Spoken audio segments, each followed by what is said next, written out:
Just act fake. Njugush, you look very nice, man. Nashukuru sana. Yeah. Manze mko aje? Mko aje bana? Nice, niko fiti. Tukae chini. Yes, I think we should have a seat. So afi.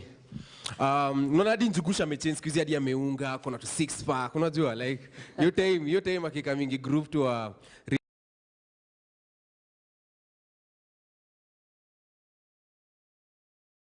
hana nguo mzuri za nini. Because live events ni tricky, lazima zinaitwa red carpet.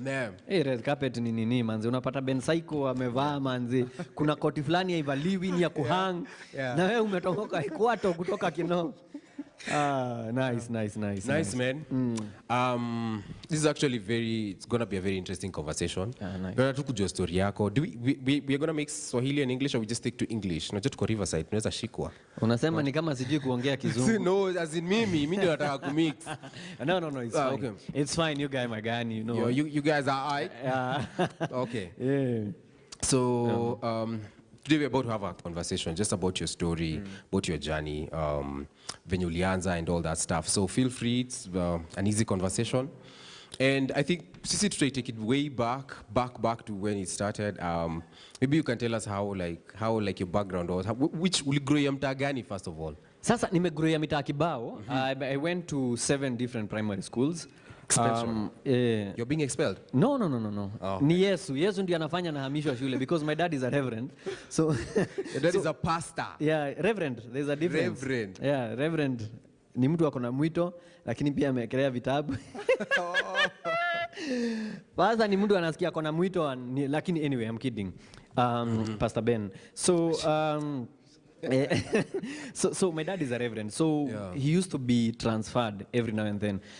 Sikumbuki kama kuna shule nilimaliza class a whole year in the same school. Ilikuwa term 1, term 2 tumepigwa transfer. So I've been to Meru, that's where I was born. I was born in Meru County, St. Consolata Hospital. Nasa anaitwa Judy. Then aliandika kwa birth certificate. Inaandikangwa hapo mkunga aliyekupokea.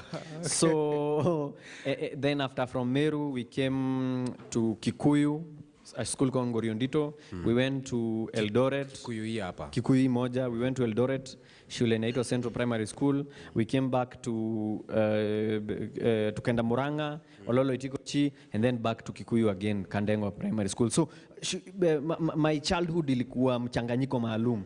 Yes. Oh wow, that's interesting.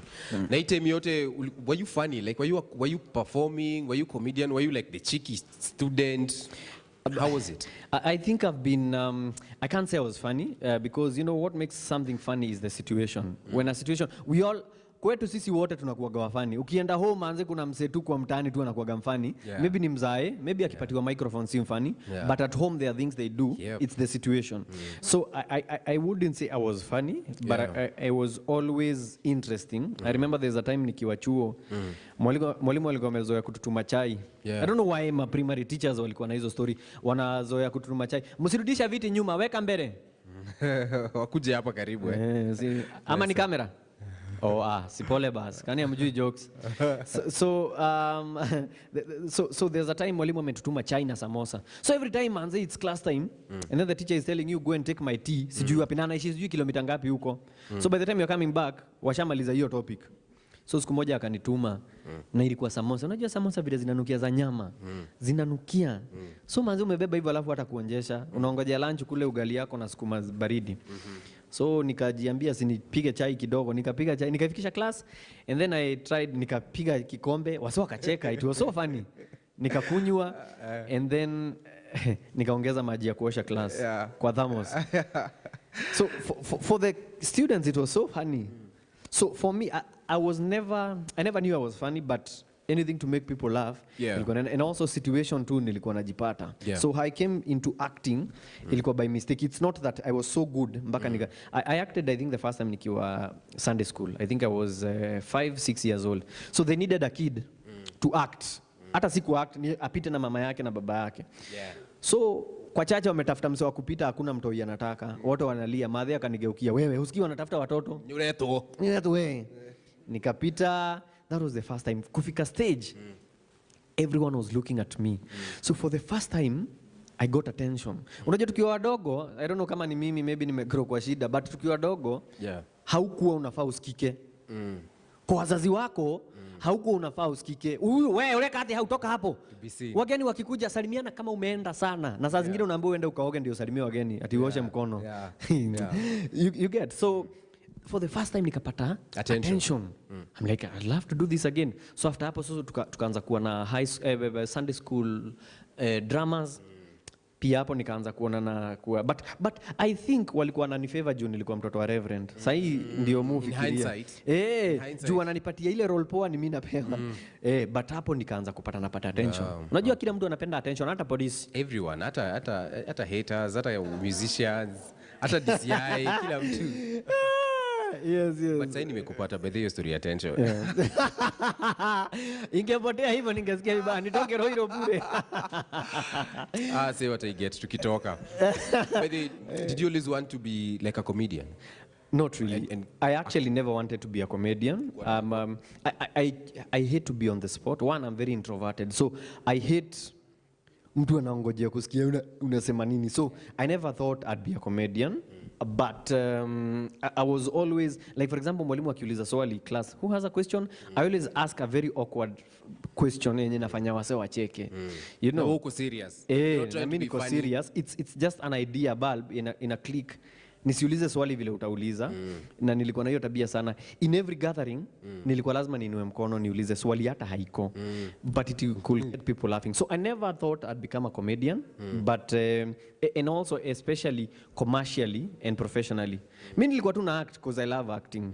And well, because they are beautiful girls. That's why actually I met Celestine. But beyond that, ilikuja ikajipa, so to speak, because things happen. Because I remember the first time I was called to go and act. Abel Mutua called me. Nilikuwa na college. And this is when you're talking about, sorry. Naruka sana. No, let's not try to get the perfect picture. We're trying to paint it in our minds. So at what point which is this first time when now you're being told to go and act? Na tena mmetuana tena hata wapi na Abel at this point. Unajua sasa hizi tunajua kama ma celeb, huu ni celeb different, huu ni celeb different. So Abel si celeb, Abel ni mzee. Sasa Abel, you're waiting for your response. You have 24 hours. Haezi jibu, atajibu kesho. Mzee. So I think ndio hii story shikane fiti. So nimetoka Sunday school, right? So from Sunday school nikalazimishwa, but it's something actually nikapewa mpaka best actor. I was so comical. Unajua hata I was so comical, nikiingia tu stage I was very comical. So from Sunday school I acted all the way to class 8. So after hapo nikaenda high school. High school nilienda, it didn't have drama. Walikuwa memes. Ilikuwa Naro High School. Naro NAARO iko Kandara Kapurugi Kipeleke. Bado hiyo ilikuwa polling station lakini. Iko Kandara. Wapi hata haiwezi. Ni shule nyingine wacha nisichome. Wase wa Naro, all the 4 alumni of you. Naro, sasa we speak women rep wa Murang'a. Betty Maina ametoka Naro. So tuko wengi. Yeah. Sisi wawili ndio tunajulikana. Yeah, so in Naro High School we didn't have drama. I remember I tried introducing drama. Juni kitu napenda. So mwalimu akaniambia look for an amorphous name for that drama club. Let it be amorphous. So me amorphous sijaisikia. So nikaenda nikaambiwa sasa tulikuwa tunapenda drama. Tumeambiwa tutafutie hii drama club jina na mwalimu amesuggest amorphous. So wasa wakasema tuite amorphous drama club. Sawa. So mwalimu akaniuliza so mmeamuaje? We have decided on the name you said. We have called it amorphous drama club. Mwalimu was like, you are funny. Actually that's a joke. So what is the name? I'm like, it's amorphous. So we were trying to create drama juu ni kitu tunasikia kiu. Long story short, nilimaliza high school bila kufanya drama. So the only time I used to perform is during Parents' Day wakikam. And even then, people used to notice me. There's a guy called, and for content and for creatives, I think it's something you cannot hide. Hata kwa familia zetu, you are the loudest. Tunakuwaga awkward. Of course. You are always the awkward. Huyu anasoma, huyu anajaribu. Wacha mchezo kuwa kama brother yako. Na haki unasoma hata kumliko. You get? So I was always that. So I remember there's a time a guy called Enoch Sikolia. Enoch Sikolia alikuwa NTV sahi. He's doing something beautiful called Kenyan Historian. I like that YouTube channel. amazing. So Enox Kolia alikuja na kamera. Unajua tule tu handicam toa ushago mtu akikuja kukurekodia harusi kuna tu kamera kama uko na ile yenye kitambo hao cameramen walikuwa wanapandanga pickup wakifuata before drones alafu kanatoshana mkono yako. Kakona kamba fulani una hoist alafu una nini hivi. So alikuja nayo haikuwa na battery mzuri. So na unasikia ana record event iko hall kubwa. So alikuwa ameiweka kwa socket, ako kwa kona moja. So akitaka kupana anafanya hivi. So he came to our school, akaniona nikiact. Akaniambia niaje kama ebu ushaifikiria kufanya utangazaji? And actually that's when nikafikiria kufanya mass communication later. So hapo sijafika. So in high school nimeinteract na audience kidogo, wazazi na students, and actually nilichaguliwa entertainment prefect nikiwa form 2. Form 2, form 3, form 4 nilikuwa entertainment prefect.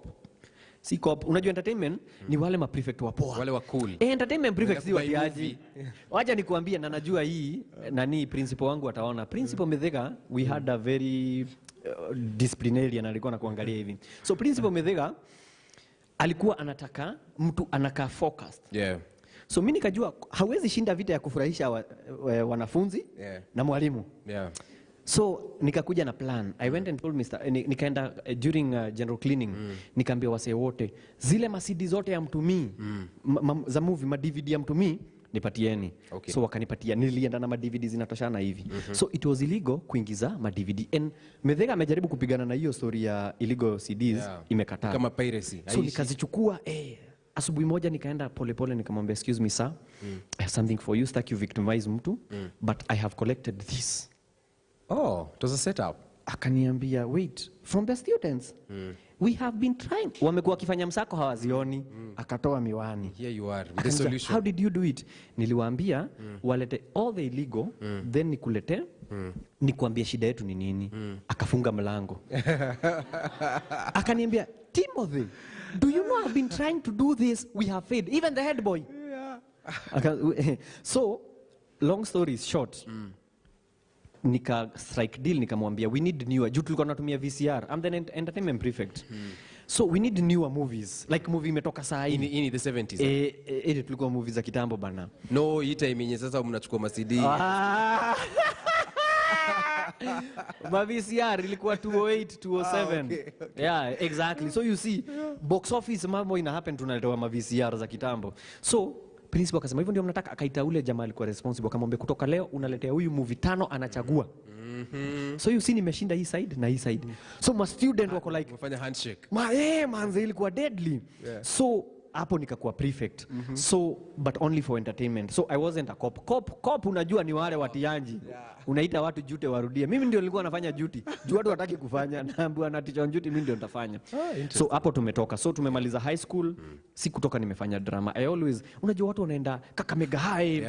Chavakali wanachapa kuna dance fulani. So mkienda home hizo ndio stories zinapigwa. You have nothing to write home about. To write school about. Definitely. Hata sijui venye uli survive high school without going for either music festival or drama fest. Because I went for music festival. Na hiyo ilikuwa unaona vile ilikusaidia? Wasichana warembo walikuwa huko, yani zilikuwa unachagua. Unaona vile ilikusaidia? Kuna breeze huko hivyo tu chuo yani na chai na buffalo. Mimi nilikuwa naenda za CU. Function za CU tumeenda. CU alikuwa serious sana. Sasa unajua hiyo ndio opportunity ya kutoka. Okay, endelea. So I didn't have drama. So upon kumaliza KCPE, I mean KCSE on a Thursday, Friday nikaenda na Kenya National Theatre. So I was looking for auditions. Nikapata auditions inaendelea huko nikafanya kama 3 and I was called back. So hapo ndio journey yangu ya stage ilianza. So nikafanya set books for like 2 months. Hai nikaona hapa ni kugumu. Nilikopa mama yangu pesa. Because you see for set books you go for rehearsals the whole of December. Then January mnafaa kuanza kuchapa show. Kumbe niliingia theater group imechanganyikiwa. So tukaambiwa January kigonga hivi mnaanza show. So nimeingia hiyo theater. Hey, tumerihas. Daily naomba madhe fare kutoka Kamulu Joska to town, hiyo ni 100 na kurudi 100, so ni 200. So kila siku nikitoka 200. Ikifika wiki moja hiyo ni dhao. Naambia madhe tukianza kuchapa show Januari. Januari ikafika. Wiki ya kwanza ya pili ya tatu hakuna show. Bado tunaenda rehearsal.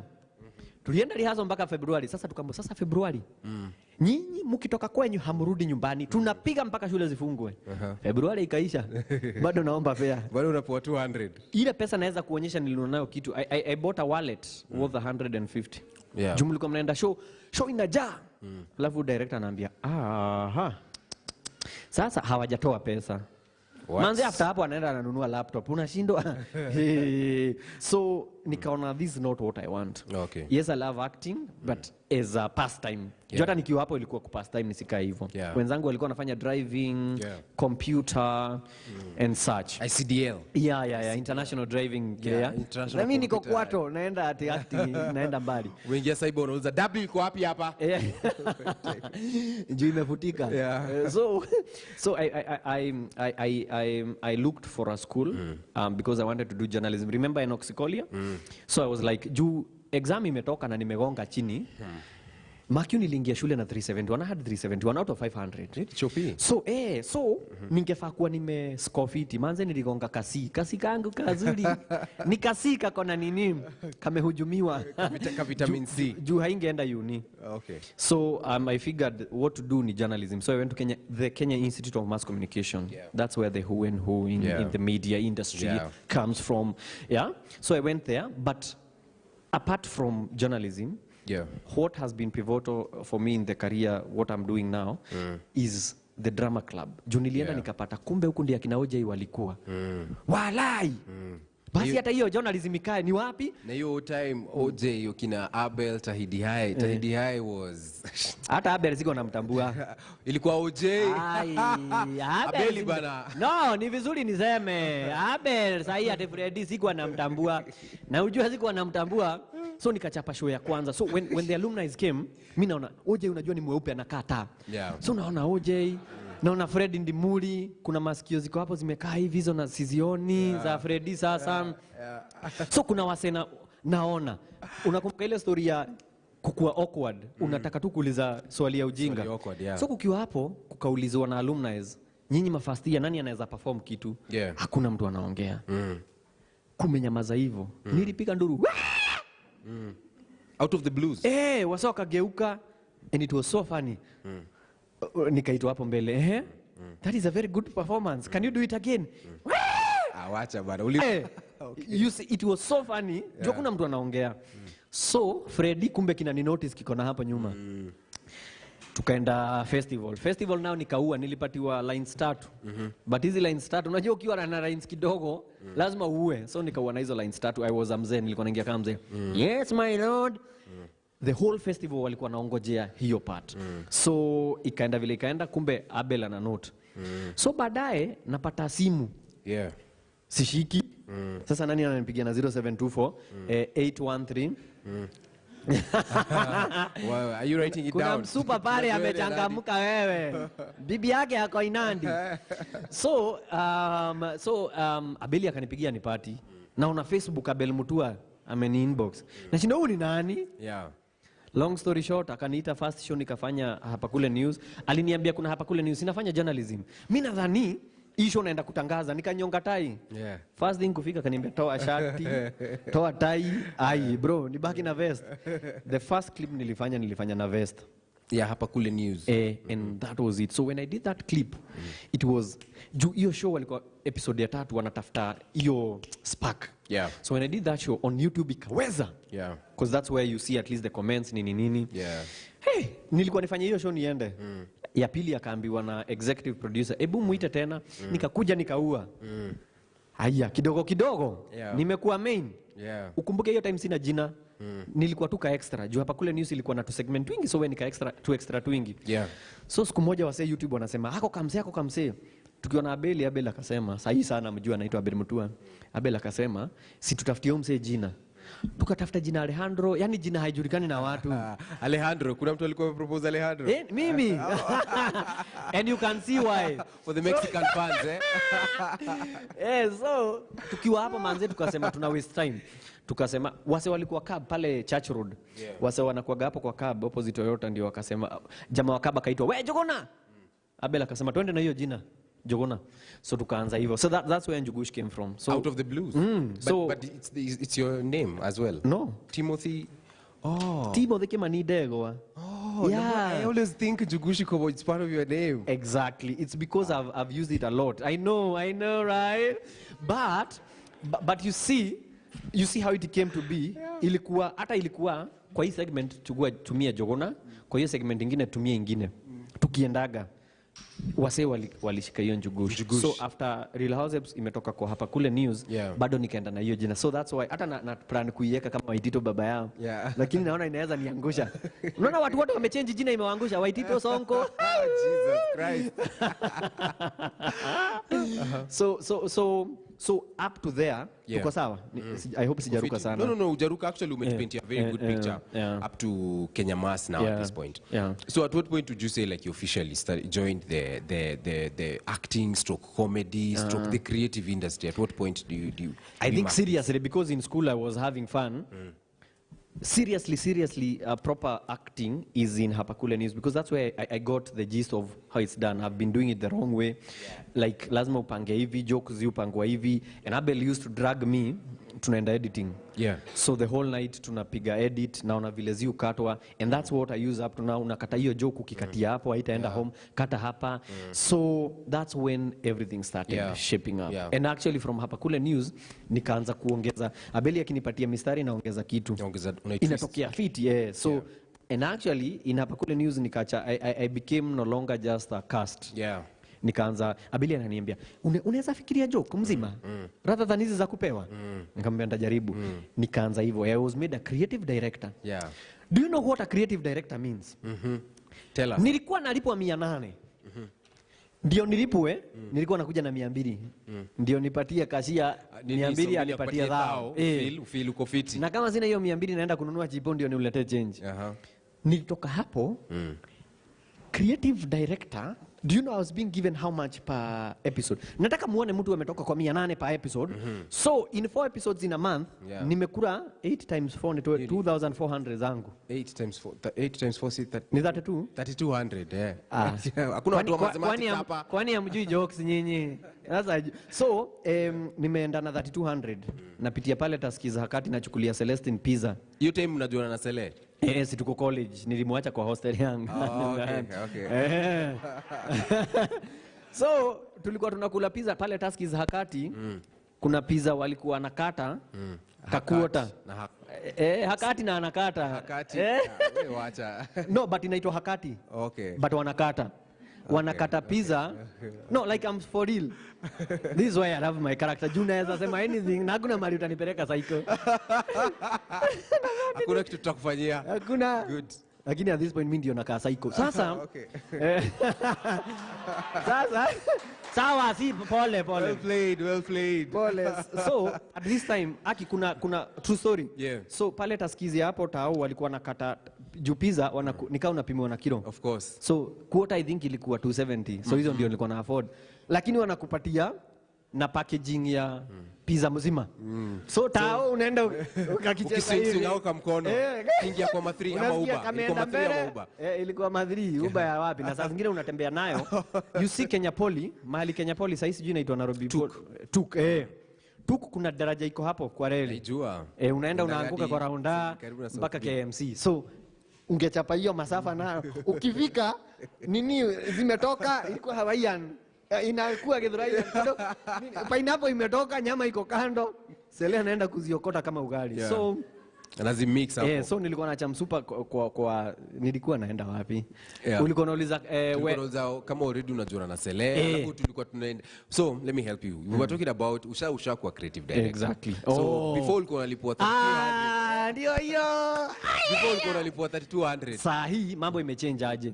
So from that nikaitwa creative director. Mimi sikujua inakuja na pesa. Juu mimi nataka kujua hiki kitu inachapwa aje. Manzi nimeonekana kwa TV. I remember the first time nilionekana kwa TV, niliambia mama yangu tune in leo. Kumbe show yangu ilikansoliwa si leo.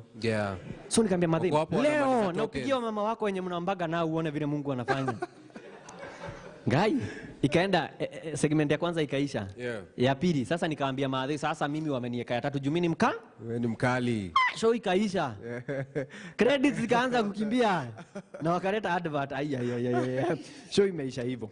But now from that, when I started coming up with content na kusaidia wase wengine, nikaambiwa sasa every episode nitakuwa nakula 10,000. Every episode 10,000. Hizo ni pizza ngapi kuota? Ukauliza V8 zinauzwa wapi hii town? 10,000. Karibu nimaliza shida za kwetu. Juu sasa what that means is 10,000 mara 4 ni 40. That's 40 G. Plus 3,200. So ni ka 43. Bila tax. Ni jamaa hata nilikuwa naitiwa show by the way. And then ujue bado Real Housewives ingekuja na it was paying higher than hapa kule. Yeah. So with time I had a lot of money mpaka naitiwa job. Nasema I'm booked. Wanataka nika MC. Kwa nini ni MC? It's for the poor. Yeah. It's the ghetto. It's for the peasants. It's the ghetto. Tunakaa na msupa until wakati kipindi ilikatika. So kilinielewekea let me stop you that so that to paint a picture of also where you are at in life. Okay. Each time wasona ushakuwa celeb, ushaanza kuwa celeb, like wasona anaanza kunotice kwa streets. Ai wewe hiyo time nimekuwa celeb sababu watu unapatana nao ndio akakale kamzee ndio ina feel poa. I know before ujulikane it's like mtu akilea rasta. Ushaiona watu wanalea rasta? Wanashindanga hivi. Tu rasta tu wa kwanza anakaaga poki, anakaaga. Watu hawaelewi unajaribu kufanya nini. Until zishikike, zikianza kushikika ndio mtu anakakula. Atebu ziachilia. Sorry kaka kuna marasta hapa nimeona kuna. Dana seda yuko. But hizo zinakaa fiti. When zinatokea manzi kuna wakati tulikuwa naenda na Abel kwa event kama hii. So wasesi unajua Freddy of course. Tunaweza piga picha. So mimi nadhani pia niko kwa hiyo hesabu mimi ndio napatiwa picha niwapige. Ama msee anakuambia toka kwanza tupige nayo mtapigwa na yeye. So hiyo juu hiyo natamani sana wasao nijue. But bado haiko imework. So it was gradual until ikafika place manzi na itwa sasa groove. Tumeenda tuliitwa funny story tuliitwa Groove Awards juu sasa nimefika celeb wa kuitwa events. Tukaambiwa kumbe kulikuwa groove, wachana groove kuna ile groove ya mwisho ya awards, but kuna pia ile ilikuwa inaitwa nomination night. So nomination night haikuwa pomp and color. Yes mtakuja na red carpet, but ile ilikuwa kubwa, ni kama mock na KCSE. Ni kweli. So hii ni trial. But you inaweza kuwa But you know I also relate with your story kwa sababu the same time pia mimi nilikuwa tu kama wewe na Abel, mimi nilikuwa it was me now to Kelele Takatifu. So Kelele Takatifu already famous, then ana song inaitwa Ngori. So tukipanda like wakienda kupigwa picha, so pia mimi nikijipox hapo niko like wewe ndo unapewa simu upige hawa sio picha. Until I got for real. But wewe huko umeparara. Unajua kuna shida ya kukonda. Kuna shida pia ya maumbile, unakonda mtu anashindwa. Unaelewa? I don't know for you vile useleb iliingia kama ilikuwa gradual ama yetu ilikuwa it was very gradual and I felt like the process was too long, but nilikuwa na chekio pressure kwa Kelele Takatifu especially because yote wameomoka wanaishi kwangu bana. Jumi niko na at least naishi kampo but hao ndio mastar, so tukipanda matria dada zingine mimi nalipa fare and I have to cover them, so I understand your pressure unasema when your name is so big but you don't have the money. How did you deal with your pressure because kuna it dealt with me. The pressure is real. Unaitwa harambee kanisa yenyu na uwezi kana maneno ya Mungu na huna kitu. Na wewe ni mtoto wa ref pia. Kijana wetu tunamuonaga kwa TV atawasalimia baadaye, wewe ndio unatoa pesa wa mwisho. So wacha tuite Elda Getonga anakuja anatoa 50,000. Kwa mfuko yako uko na 500. Na haki ndio utasimama. Hata wakichukua hiyo 500 watakuwa wamekuharibia hesabu fulani. Naambiwa kwanza salimia watu. Mnamuonaga wapi? Mwingine machachari. Mwingine asijui wedding show. So I think that part it's confusing but at the same time it's very kwangu. I don't know about you but kwangu ilikuwa inanipatia hope sana. That siku moja sawa imeingia because I think that's the hardest part when people realize your work. They can say kuna nini yako nilisoma umeandika, kuna nini yako ngoma yako niliwatch. I think unaona at least something is happening, but sasa mfuko bado haijakubali. Mfuko imekataa. So I don't know. So at what point would you say, sijui kama unaweza ku open kusema kushare this part of the story, at what point would you say brand yako na mfuko sasa zilipatana vizuri sasa? Mtashtuka. Tushtue, tumekuja hapa kushtuka. Do you know when that was? When Tugi was born. And that's why Tugi anaitwa Tugi. I know. Because Tugi, I know. Because Tugi, Tugi in Kikuyu is Otugi. Otugi can mean grace of God, can also mean upeanwi. Otugi, like nikikuja kwako nikutembelee, utanituga. Maybe kuna chai, like uko na chai, mkate kama hapa tumepewa chai, wametutuga. So that's where the name Tugi came from. Tugi, kabla Tugi akuje? Ai. So mtoto akuja na sahani yake, kwako inakuanga personal mbaya sana. Proper, like proper. Yeah. Like you, I can't even Selea anaweza kushow. When Tugi came, that's when everything ilianza ku make sense. Mnajipata mko kwa boardroom, uko na meeting ya saa 4 na ya saa 6 na ya saa 8. Like hawa amalize ama waache. Uende hiyo meeting nyingine. So I can say comfortably that's when, because what happens is you find your hand to mouth. Yeah.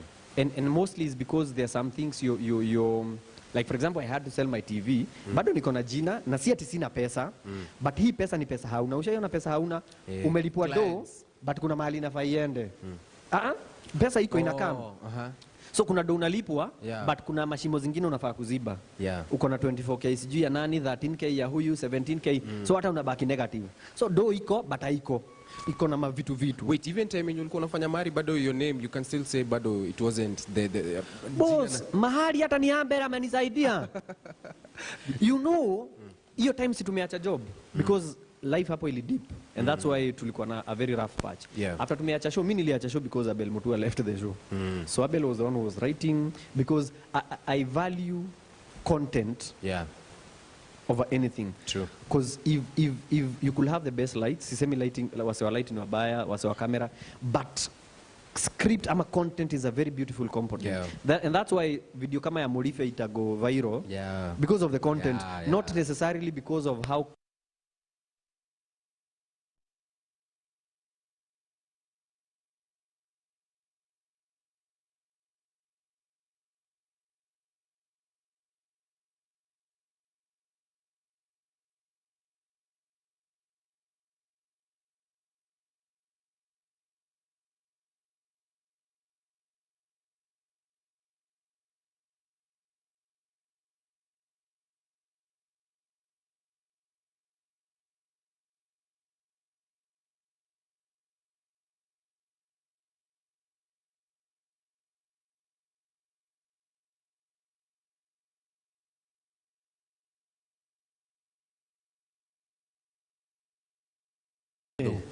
hata hostel, imagine demu yako anauzia watu suruali za ndani.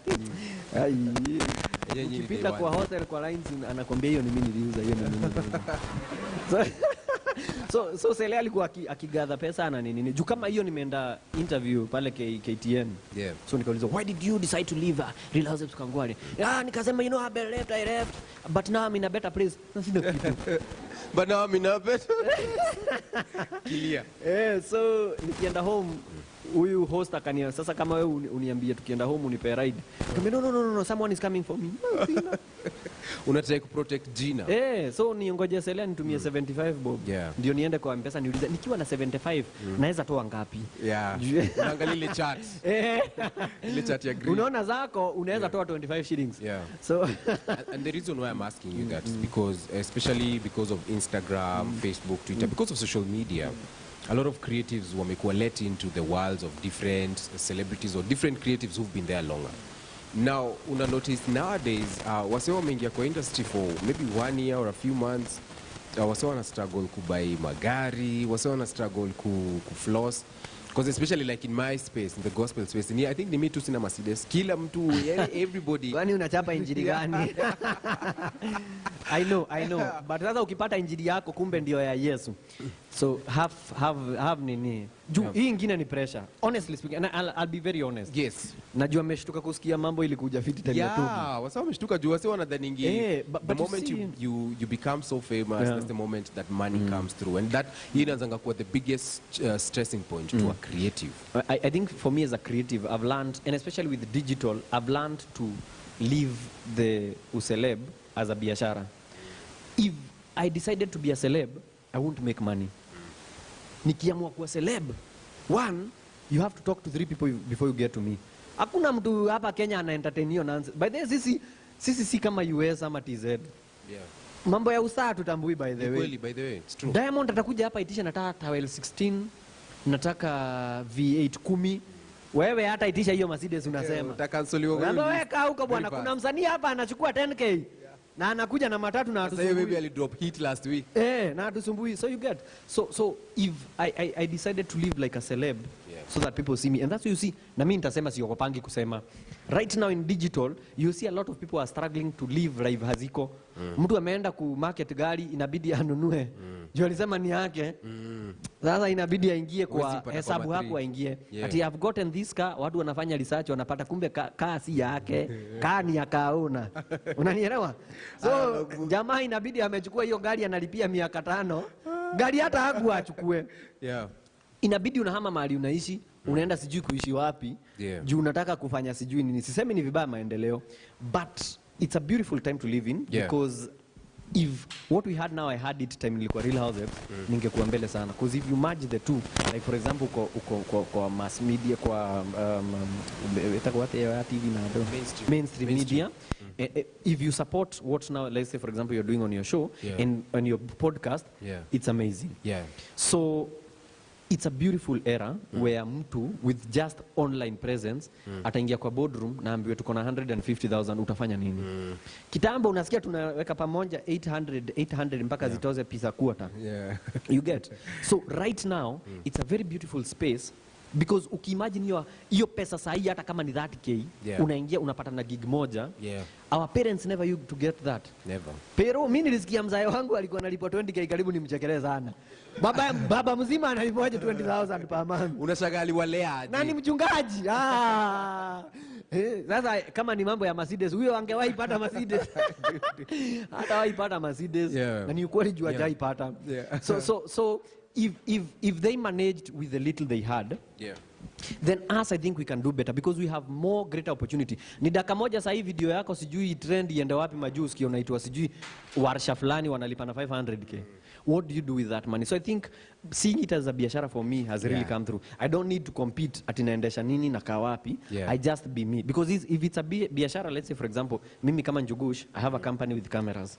I'll be able to say leo tuko kwa event tumepatiwa tukave. So nakam kuchekika vitu ziko sawa. Hiyo kamera kwa nini haiko sawa? Juu hii ni biashara haitaji nikuwe hapo, but my equipment zinatumika. If I'm a celeb, hawezi niona hapa. So for me I think that's it. We want to be celebs. Instant. Tunataka haukuona nani? Instant gratification. Tunataka exactly. Tunataka but for me if we take it as biashara, uselebi itakam baadaye. Ukiwa na pesa userebi, sitaki kutaja majina, lakini ukiwa na pesa userebi na kufuata. Of course. Anyone akona pesa. Ukikumbuka hata enzi za kina Livondo, tukakuja hivyo. Ukiwa na pesa, sitaki kusema ni nani, but you know what I'm saying.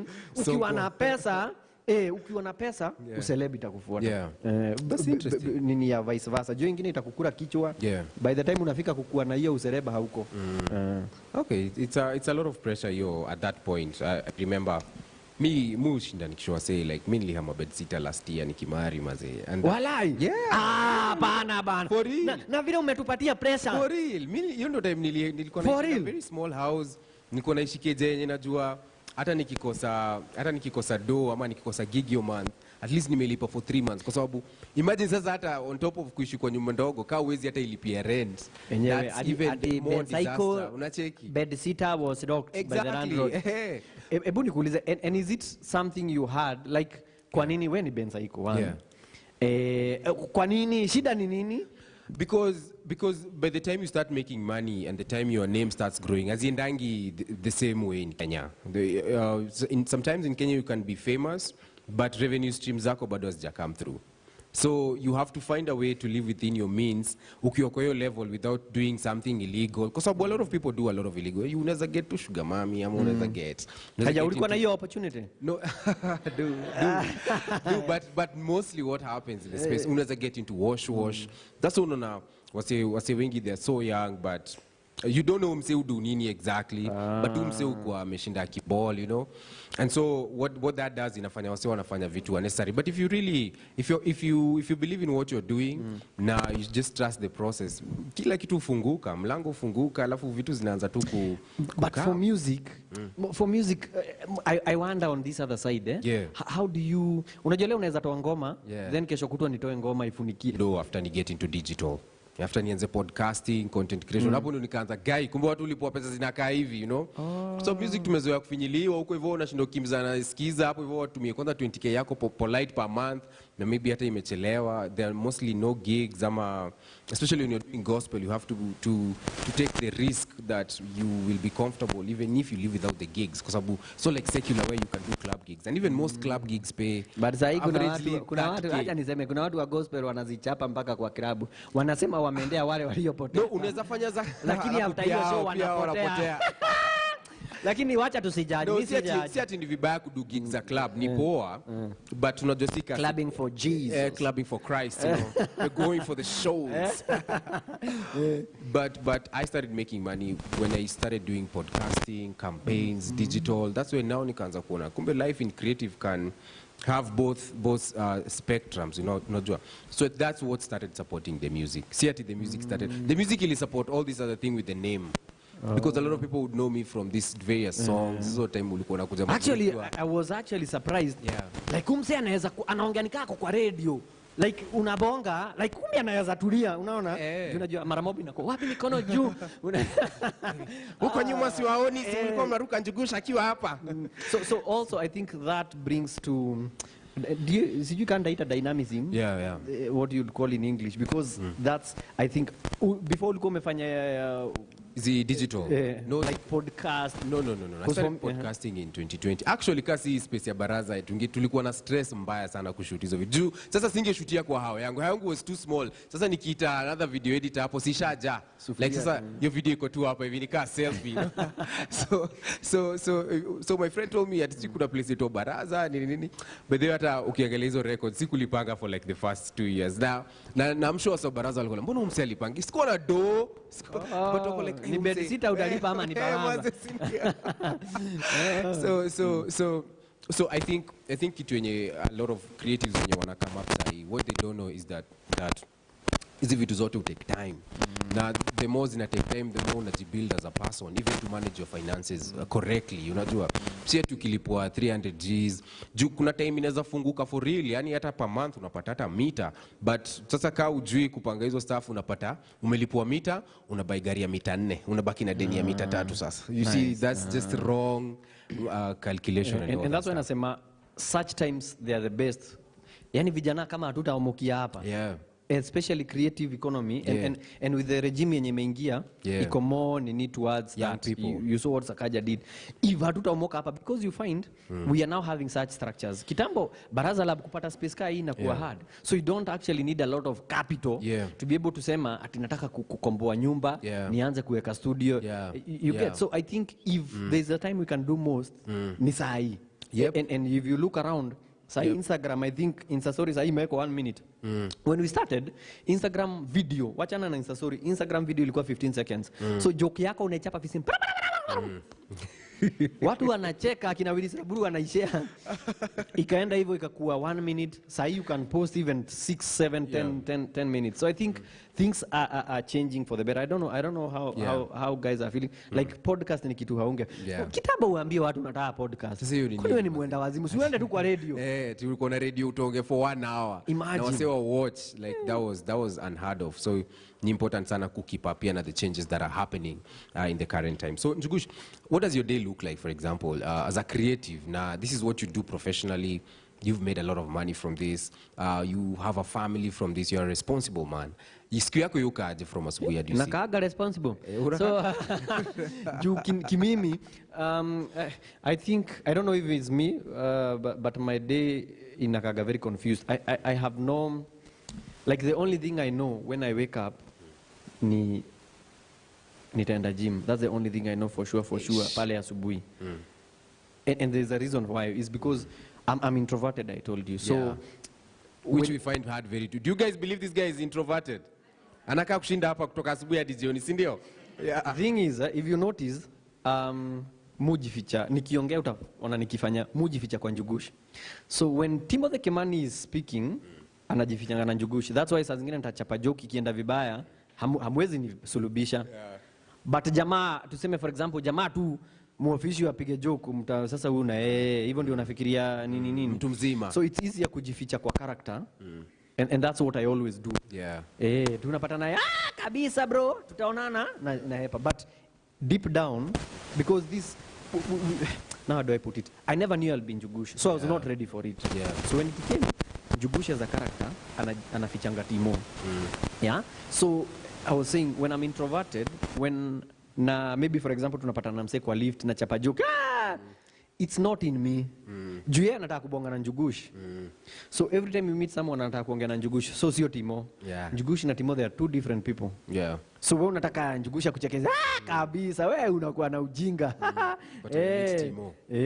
So Timo never gets time to, you know, even when nasema kitu msee anacheka, na niko serious. Kama hapa nimejaribu kuambia story ya Hakati, wewe unacheka tu.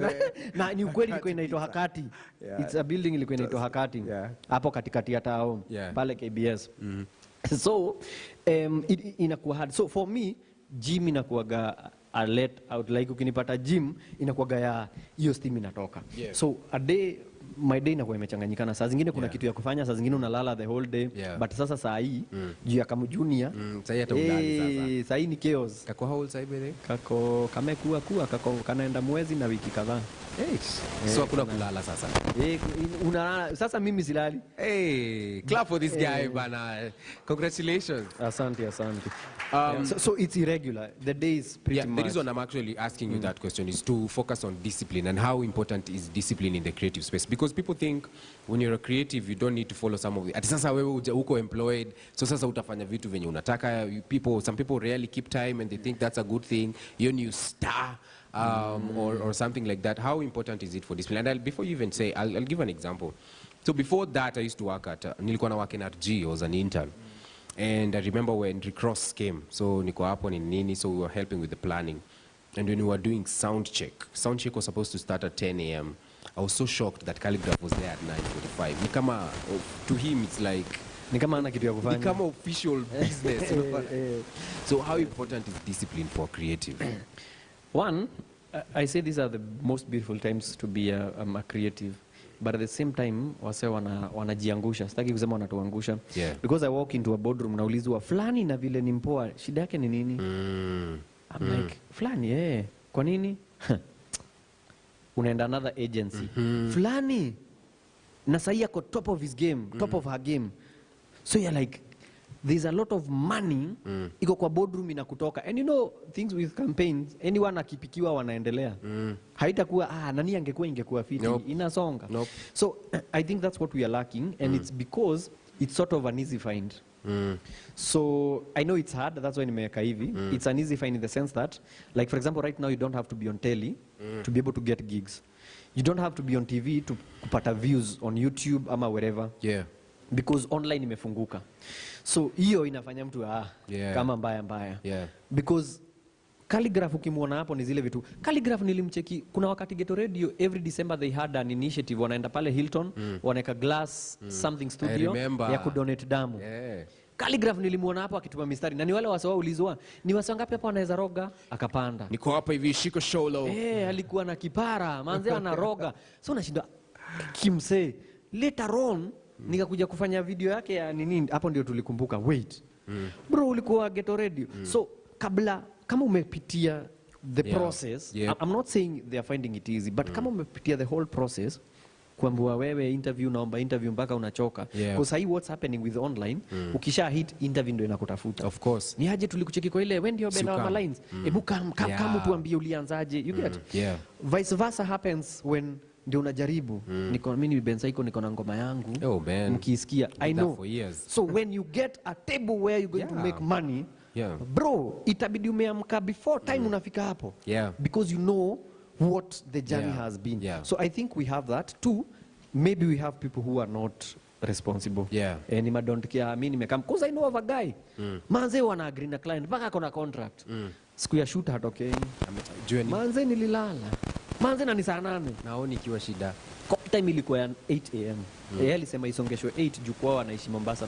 Karibu niseme ni nani. So you fail to understand. Na si ati alikuwa na kitu ya kufanya. Jamaa alienda akalewa usiku.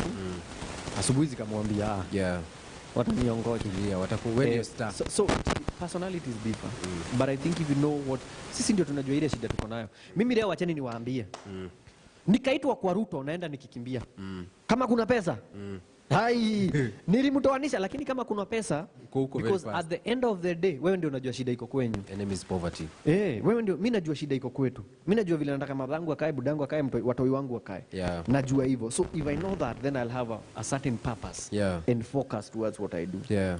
Nice. Otherwise ukikosa itakuponyoka. Nice one. Are you guys enjoying it? Are you guys learning something? Anyone with a question so far? Kuna msee, kuna swali? Anyone? Nobody? Sawa. Ama mtu anataka kuokoka. Yeah.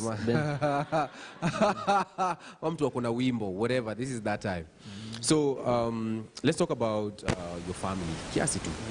Let's talk about especially your son. He's hilarious. Like hivyo ndio yuko first of all, like tugiukua tu hivyo naturally tu anasema tu vitu kajuzi I think alikuwa na gauge, alikuwa anafaa kupatia na feedback ya chai fulani ulimpikia. Na I think akapatia na 5. Aliniangusha. Ni kama judge ukweli. Na vile amenitoa. I've drunk better while I was in England. Nikimura huko Kenya. Anakuwa, is he naturally like that? And how did you first when was the first time you discovered, by the way, mtoto si normal, this is pure gift, this is a serious gift? Actually that's true, he's abnormal. When Tugi first of all alikuwa afichwe. Tugi when he was born, I only made it public a month after. Kozi alikuwa afichwe na hata hakuonekana sura, alikuwa afichwe. Unachiki wale maselebo wanapostingi kisigino ya mtoto. Nasema I love this one to death. Saa zingine anapost kasweta. Thank you God for this. Na amefunguliwa page lakini anapitwa. My handsome boy. So usiseme boy watajua ni nani. Sasa okay, my beautiful girl. Okay, hata hiyo watajua ni nani. So it was very hard first of all because I believe in when you're a celeb, privacy unapelekanga huko. Mtu hataki kujua kama uko na mama yako. Don't care. Kuna wakati nilikuwa na shosho yangu manzi akiaga, tuko Thika level 5, level 4 I think. Thika Hospital. Manzi shosho yangu anaenda, yani ni zile dakika za mwisho, alafu mzee anakuambia kama tupige picha. Namwambia niko na shosho yangu mgonjwa, atapona. Namwambia ako na cancer bro. Usijika nicheke Njugush ama. I know. Like najaribu kumuonyesha vile hii situation ni nini. Anaambia wewe wachana na yeye, wewe kama kwanza ni wewe anataka. Anaenda, imagine ananipeleka wapi? Ati kusalimia mabeshte wake. Na sasa hiyo una go through. Kwenye ananipeleka unajua ni wapi? Ati beshte yake amevunjika mguu. Bro, na wewe una deal na vitu vingine hapa. Lakini shosho yangu alipona. But in that instance, people don't really care. And that's why I said people don't care about Timothy, they care about Njugush. That's why tukipata na mimi nataka kuona umechangamka. Na in case unisalimie mawazo yangu ikuwe mbali, utasema Njugush anaringa. But huyo alikuwa Timo, Njugush ako mbali sana. So for Tugi ilikuwa very tricky balance of how to make it online, but I made a decision because he'd stay hivi anasema kitu. Kuna time ya Mutahikagwe akitoa speech. Kama sasa kuna jamaa anapenda kuenjoy, and that's why mumu enjoy, naitwa Gatete Njoroge. Anashinda akisema Gatete Njoroge. I'm like, Tugi meza chakula. Sasa uwezi mchapa. So I realized there's something in him, and I was like, if my dad had the chance of having a platform aniweke singe mind. Sasa ningekuwa mbali sana kama mzae angeka. Sasa najaribu kujifine, and that's why we are doing some mistakes. Tukijaribu kujifine because you're the first in your family. If my dad had the chance, angalia majuu. Angalia mtoi wa Ronaldo. Mtoi ameanza kuchezesha huko. Kwa nini hamuambii anaficha mtoto? Ronaldo, kwa nini unaonyesha mtoto? Wewe haujui Buddhas. Bullies watakuwa, lakini what you care, mimi nilisema mimi ndio najua shida zangu. If giving him that platform would make his life better and expose him to different things. Maybe if he was not that funny, singem post because there's no reason. And that's why I don't post him. You know those mushi and his own is a home. But when he's doing something, because you never know. Again, I always say cardinal rule: you never know who is watching. Even hapa sasa nimetaja Ruto, you never know who is watching. So you Maybe never more know who is comment ako mahali tu hapa you hivi. never know who is watching. Yeah. So for him I'd be able, kama kuna hiyo platform tamweka, whatever happens happens. Maybe Yeah. kuna movie fulani ya Hollywood wanatafuta ka kutoka Roiro. Yeah. Akiomoka si mimi niko sawa na retire at 39. When your manager wake sasa. Naanza sasa, you know, inafaa kufanywa hivyo. It's because we want our kids to reach heights we never hit.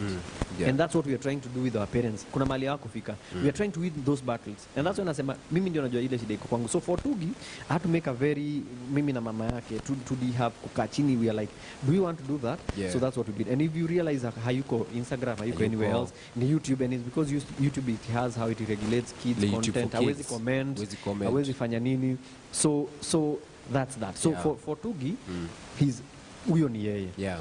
If the other kid, for example, atataka kulima, I have no issue. I have no business posting him. Yeah. You get? Yeah. Because yake ni hapo. What I'll do is, if I'm doing campaign na kuna watu najua wanafanya kilimo, I'll be able to connect them. Yeah. They have those kids seminars, I'll be able to take him. Yeah. So what can we be able to do? Because what we do, I believe we do it for our family. Yeah. I don't know about you guys. Yeah. If it's not for me, then it's for watu wako nyuma yangu. Yeah, definitely. So when I saw that opportunity na God amenipatia, it will be bad of me. And that's how Celestine actually came to be. Because when Celestine came online, yeye alikuwa mtu sitaki kuonekana, usiniangalishe hiyo kamera, sasa ikiangalia. It was the reason Akona hadi series on YouTube. The reason I put Celestine on video is because I tried kuambia, si nimetoka TV, so najaribu kuambia wasa wanaonekana kwa TV, bro, ni aje come tuonekana na wewe kwa Instagram yangu ama YouTube, Facebook, juu bado uko na jina, uko kwa TV, ndio nipate followers. Niambia Facebook. Wacha nikupatie content wewe ufanye. That's what they used to tell me. So mimi nataka kuwa relevant. You know how Kenya is. Wase wakikusahau wamekusahau kabisa. So I wanted to be relevant. So naambia msee anajulikana manzi, show anaua. Namwambia bro, tufanye kaskit, niko na hii idea. Sikia hiyo at Facebook. Nenda kupatia idea. Right now the same guys ndio wananipigia, bro, nimeanza hata mimi online. So unaona nikacheze aje? I'm like, bro, unakumbuka kitu ulinifanyia? Yeah. So everyone alikata. So Celestine was like, hata kama sijui kuact nifunze twende kazi. So that's how Celestine came to be. So for me, if it makes sense, go with it. Kuna wase unachikiwa na they are doing content with their brothers, their sisters, whoever is close to you. If that works. Juu kama sasa nikifikiria content usiku, sasa nitaongojea kesho. Nikiongojea kesho ati nitafute wase, mse mwingine ashaifanya. Ni kweli. So unataka kitu tunaweza kimbia nazo. If it makes sense for you, then it makes sense. Why kimbia nayo? And also another thing I've noticed about you, your brand and your family and how you guys came up. I'm jai to me a cloud. Sikujai wana anywhere kwa any scandal or anything ati leo maybe mna fake mmeachana na Sele kwanza mtrend for 3 days. Kesho tuseme tuliachana Kencom na like unajua. How in fact you are one of the few people wenye nilikuwa naangalia. I used to look up to in terms of you don't have to chase clout to get all these nini. And nowadays you find like a lot of creators tend to look at clout as a shortcut. You know, like you can easily do this, guys will forgive you anyway and do you think it's important for guys to use clout? Na kama kuna wenye wanatumia clout, what are the disadvantages of it? One, I'd say, I'm sorry to say this, but clout inataka pesa. Because when clout inaekwa pesa inakuwa ni showbiz. So Diamond, wacha nikupatie example. Diamond anaweza afford kuwa na Zuchu saa hii, kesho amwe mtu mwingine, hakuna mahali mtampeleka. But mimi nijaribu. Njugush wanajifanyanga hapo. So you see, for Diamond utampenda because for him hiyo kuna vile ameiweka kama biashara. So problem with me and guys for clout is clout. It's very hard to sustain clout. Very. Because leo nitanunulia msupa wangu, just an example, tambaia gari. So hiyo birthday nyingine nafaa nifanye nini? Gari mbili. Chopper. You get? Utabai chopper. So next utafanya. And it's not sustainable. Hauko hapo. And that's why tunaingia kwa mangori hata hatukuwa. Inabidi sijui uende uongee na nani. You get? So for me, maybe ni marketing, I don't know. But for me, what you're good at, maybe if you're good at clout, chase it. Na utakuwa fiti.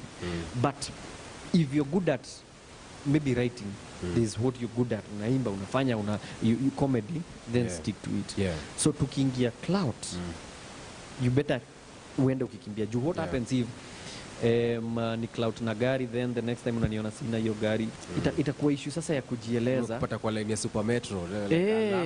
Manzi. So I think na hiyo ni kitu itaumiza wase pale mbele, because what happens is Kenya ni kadogo sana. People know, and that's why hata stories za Edgar ulipuka juu tunajuana. Utafanya kitu nasikia Njugush hata namuonaga hapo date. Haya. Kumbe huyo si msupa wake. You get.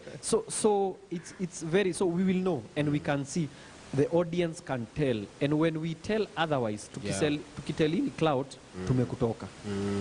So washaboeka na wewe. So there's a thin line. There's some people who clout work for them.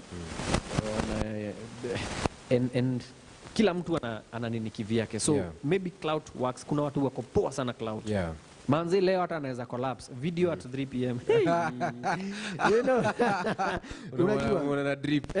Na inasonga sana. Kesho ako na views 200 and mimi manzi nafanya skiti yangu napata 26,000 views. You get 26 kidogo. 26,000. No.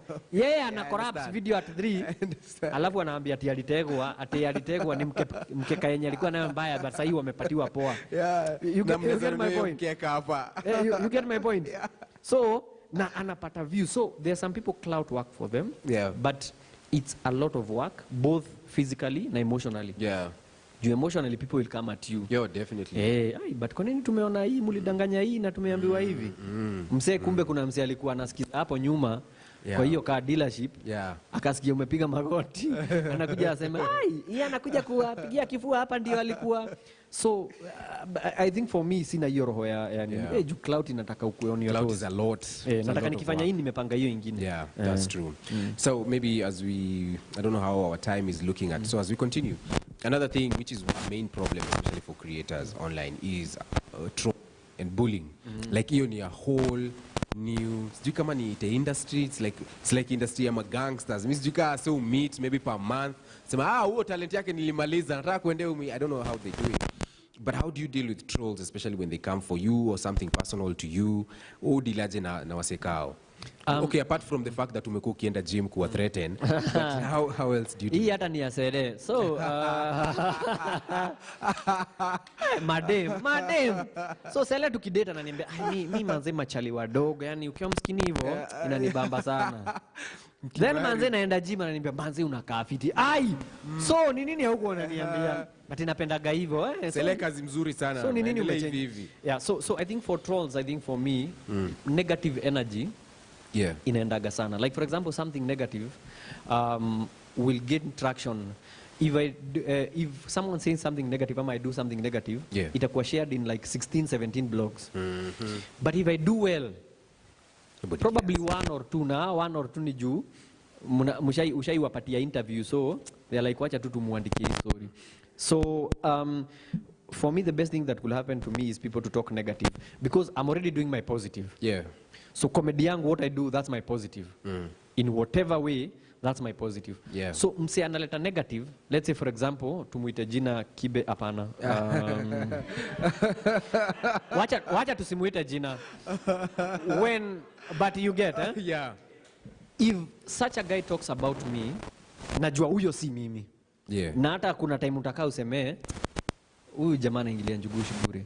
I've done my positive, but what he's doing, actually you realize when people, kama hiyo time nilipata views, watu mpaka walikuja wakanunua TNT nikafurahia. Why? It's because when they are doing the negative, it is pushing more than maybe your positive could have chose. So we push yako, then hii mahali itakuja iokote isonge, because at the end of the day nikikuita umbwa, we ni umbwa? Hapana. It hurts, yes, but wewe si umbwa, utatoka hapo kuwe dogi. So thing is, mimi nani push. Mimi, for me, trolls help. And I'll take you to something nani may make public. When we were starting Real Houses of Kawangware, tulikuwa so manzea Bella Lali akiandika hii script. Then ikakuja the first episode, second episode, a certain bigwig on Twitter akasema, akatumia nini ya hii exhausters, kuna word inaendana na exhausters, the show is hiyo yenye exhauster hubeba. Akasema they think they can be like Lupita Nyong'o. What is Real Housewives doing on television? Juu ni mamboch. Hiyo kitu ilituuma. Only for that, by then Lupita Nyong'o alikuwa ameshinda Oscar, so he said wanadhani watakuwa kama Lupita Nyong'o.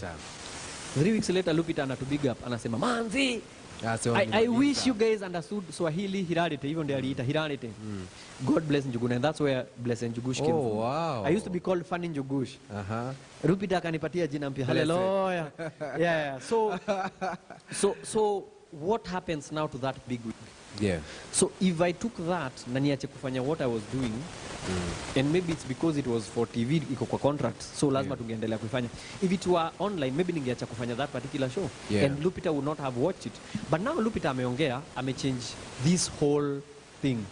Na ikakuwa kama Lupita ametambua wewe ni nani, by the way, who are you? And that's how everything for me changed. So I'm always looking out, mupenda nikiongelewa negative. Not because I want hizo ma trolls, but it's because they'll always be there. And when you're doing something nice, tutakutoa makosa. Like when you buy a new car, sasa si kwanza angejenga. Ukijenga, ako kanyumba amejenga unaona kanakaa aje. Sana. So when you're doing something nice, we will have a lot of negative things to say. But when you're doing something bare minimum, Toto, rusha hiyo, mtoto akirusha utamu-encourage. Toto, that's nice. Na hakuna kitu anafanya. Ati Toto, aki anakimbia. Kimbia na hakimbi. Hakuna kitu anafanya. So I think for me trolls, they make it, they help you push. It's unpaid marketing. Haters in denial. Exactly. Haters, it's unpaid. Na huyo mzee ukipatana naye anakuambia I like what you do. Wanakuwa mafans mbaya. Kwanza ukiomoka, ai watakuwa wengi. Nice one. Thank you so much for this conversation. By the way, tuna appreciate sana. Wewe matrolls wao kudunga. Unajua sasa kuna watu maybe unaangalia watu wanyonge. Trolls, muge trolls, especially you know me on the podcast that we talk about. I talk about men being very self-aware. I also talk about men being like tuache ma toxic behaviors fulani, hizo vitu hazituserve in 2022. Surely life may change. Like enzi za wife yako kutoka job kama fue afanye kila kitu. As in hizo times zilikuwa kama 1970. So I get so many trolls from people who say that maybe that's just you being a weak man, you ni ufala nini. So we get that a lot, and mostly zo affect wife. Because me I think nimekula troll for a lot of time because of the music. Unajua kitambo unatoa song, unasema idis, sasa unadisi wana ma-presenter, ma-DJ, kila mtu. So mpaka inafika place tu unakuwa bulletproof to hateration. But I can see the effect that it has on her because content creator was soft hawana mambo, hawana noma na mtu, she rarely confronts anyone. So when she starts getting into this space, like mimi unajua tunapata trolls najuaga sasa tunaanza kupenya hivyo ndio kunaendaga. But now for her it's a lot of more effect in a way. But I get trolling a lot, but I've come to realize that trolls tu ni wase tu wako chini. Mtaweza kuwa na kutroll na yeye maybe hata sasa ako Homa Bay South huko ndani na anatukana nyumba yako yeye iko sijui Kilimani. Kuna jamaa fulani alikuwa jamaa wa Kandara nilifurahia. Sasa hizi ni mabeshte sana. Alishawahi nitukana. Then baadaye I think akasahau. No usahau. They always forget. Hawaweki kwa roho. So kwa nini wewe weke kwa roho? Exactly. Inakuwa by the way to them. So wewe utabeba mizigo ya watu wengi wenye hawabebi hiyo mizigo. Huyu aliniita umbo, huyu akaniita umbo. Paka you have a whole animal affair unabebanisha mavitu. So for them hawakumbukagi. So that guy alitukana vizuri kwa comments. Akanitukana. Na mimi nika click. Unajua Instagram there's something about usernames. Wewe kuna username ukiona unajua huyo msee. Hamjui but unajua hii umezoea kuona hii comment Jomoshiri kuna vile yake hiyo akitoa hiyo underscore utajua hii Jomoshiri alichange, you get. So huyu msee akanitukana alafu baadaye DM ni aje amsijui John Jage from Kadara. Yep. I wanted to ask if you have job. Na alikuwa nakutukana kwa comments niliendea mara hiyo. Nikaendea comment. Nikai screenshot ukamtumia. Akasema? Nikamwambia bro, unajua ni nani? Bro, don't take it personal. Don't take it personal. Nikamwambia basi hata kazi don't take it personal but anyway nilimsaidia mali niliweza. But point is I think saa zingine manzi umeamkafiti alafu one comment. Now they always go for the soft spot. Always they go for the sasa wewe unakaaje, meno yako inakaaje, kichwa yako haiendani, unaelewa? They'll always go for something itakumekufikiria Wait. By the way, Na unajua nafikirianga hivyo. Yeah. But I think I'd rather concentrate on the positive and what I'm doing than my trolls. Yeah, interesting. Hata wife, which is interesting. Naonanga wasenye wanamwongelea vibaya on YouTube. In fact, yeye ndiye alinionyesha the same handle unaipata kwa DM yake iko like, hey mazee, hiyo nywele ina kafiti, where can I buy? Yeah. Dio kahayo ni. It's interesting. So, Njugush, there's something else you do that's really interesting, the political satire. First of all, why is politics important? Kwa nini tusifanye content creation yetu huku na tuache kujali juu ya gava? Sisi hatuonangi news. Unajua wase. Kuna jamaa aliniambia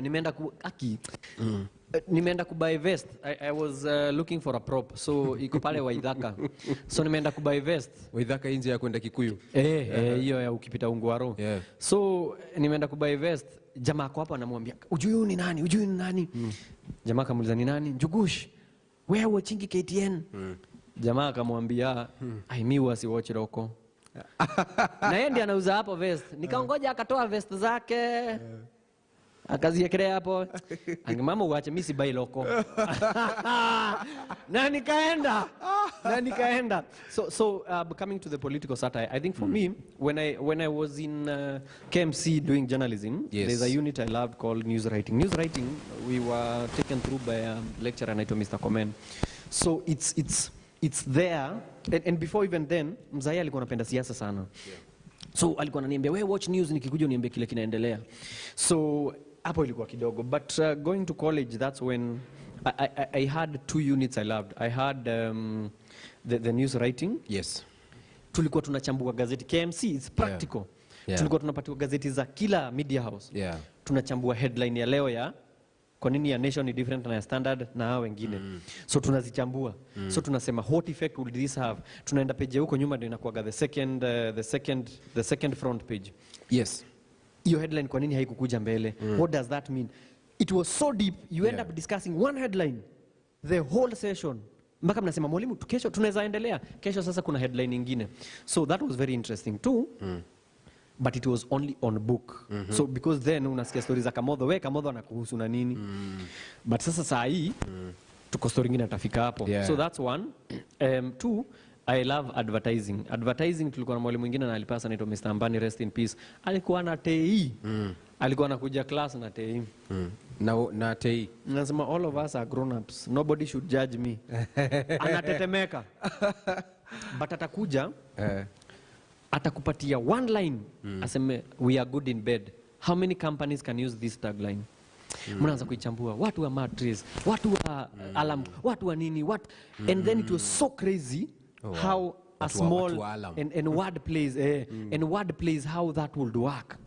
So coming to the political satire, nimemaliza shule, the things that tulisoma college zina happen. Going back to secondary, sisi wote tulifanya set books. So na hizo set books kama ni maiwaziri sijui nini imeingia nini, ameingia vumbi nani, mandazi imeingia vumbi. Kuna ingine ilikuwa inaitwa kifo kisimani. All those they have characters, unaweza sema huyu ni mwelusi, huyu ni fulani, you can peg them. So how real is that fasihi yenye tulikuwa nasoma in the real world? Because you see the characters ni wale unaweza andika kitabu kingine na hawa. The same guys we have andika kitabu kingine. And the reason why I started doing it was first of all ni kitu wasewa ogopa kuguza, and especially wasanii. Of course. Juu itaanza kukufanya usipate biashara. Which actually that was my next question. Kama imeku affect ku get jobs. Kuna kampuni lililetea contract imeandikwa no nini politics. When you're working with them usiongee siasa. Oh, for real? Yeah, but I replied nikaambia siongee yagi siasa. I think nyinyi ndio mnaonaga vibaya. I talk about current affairs. And I ask a question. If watu wenye mnauzia hizi vitu wanaafektiwa, economy iende vibaya, wakose kununua, mtauzia nani? But we would wish to be neutral. Basi then I'm not the guy. Kama mnataka kuwa neutral, I'm not the guy. Because for me, for your content, the reason why unasema you're talking about the toxic masculinity we have, those are pain points, those are issues that are affecting us. And we must be able to talk, because like for example, I don't expect mrembo wangu ametoka huko amechoka, hapo nimekelea mguu hapo anipikie. Alafu pia tukienda na hapa apike. Unaelewa? So I make sense. So chef full time. So those are pain points. ambazo tunazifeel. Yeah. So when you talk about that, 50%, it's the easiest actually. Yeah. It's the easiest content to create. 50% of the work has already been done. Washaiba, mahospitali hazina dawa, hiyo ishafanyika. Yeah. Sasa wewe ni kuja kudunga watu sindano. Yeah. Hamna dawa. So people will be like, by the way, madawa kwa hospitali ni kura zao. Yeah. So it's become one of things that I love doing because it's speaking there is and the reason why huwezi pelekwa kwa koti ni juu unaongea vitu ziko. Ukisema kuna kiongozi tulichagua akasema hivi na hakufanya, haudanganyi, inaonekana. There's a company tuliambia wasi wajichinja. Hata beshte yako tuko kotini. Hawatambui watu wa injili. Nika tu John the Baptist. Hata beshte yako tuko na yeye na the same Abel with the same case because but yeye anakuwa kwa kesi nyingi. Abel ni yule msee mmekaa tu hivi atafanya tu kitu wrong. Yaani na bila kujua. Tumeenda Masai Mara akanidanganyilia tukarecord video. Masai Mara video mzuri. Hata sina ubaya. Yeah. But kuiangalia I'm like hii tusipost italeta noma. Bro post hiyo kwanza ndio poa. Hiyo unajua haujaumiza mse. Yeah. We wacha ni post. Si tumeenda Masai Mara huko ndani. Network ikapotea. Simu zikazima moto. Jioni tukirudi. Na washa simu hivi unajua vile post kama meenda. Kuweka simu kwa moto. Yeah. Inga. Si ndio nilikuwa naripotiwa Instagram. Niliripotiwa mara mbili. Imechoma. So Abel anakuaga mtu wa nuksi. Nasemaga hivyo. Mkiwa na yeye, by the way, mkiwa na yeye Karau lazima akusimamishe. Iko wapi DL? Na haujawahi simamishwa. Na ikuwa ni Karau mtiaji. Yeah. But tulikuwa tunasema ukweli nini case hata Supreme Court ruled something against. Hiyo ni ukweli, iko ukweli na hatutaki tufungwe lakini ni ukweli. It was facts. How did that will feel like will you do that again? First I was really scared, man. Unajua mimi ninakuanga very careful about what I tell my audience because they will do whatever I tell them. So in fact hata si mimi nilimention hiyo kampuni. It's somebody I was hosting who said by the way msi-invest kwa hii staff. Mjua hii staff si poa. Sasa mimi niko tu hapa sema Sasa I think say they didn't even like send us warnings. They just sent straight demand letters. You guys have been served for defaming this and this. And we're like, we didn't defame. We just said the truth. And then like a few weeks later, tuka realize it's not just us. It's a lot of media houses who are also sued. Alafu sasa the next week, kesi yao kwanza ilideterminiwa na Supreme Court.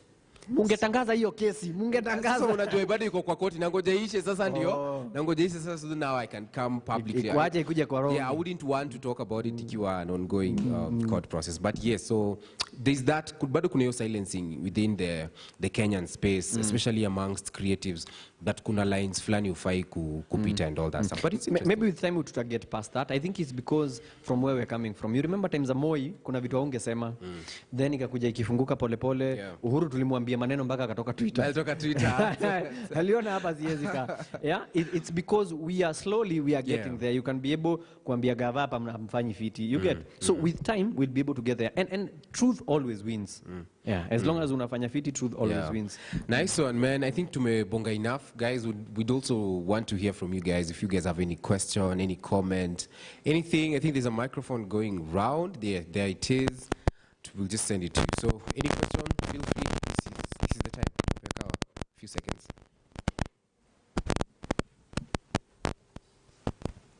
Kuna swali? Na venye tumeongea hapo for 2 days. Yes. Hi. Hi.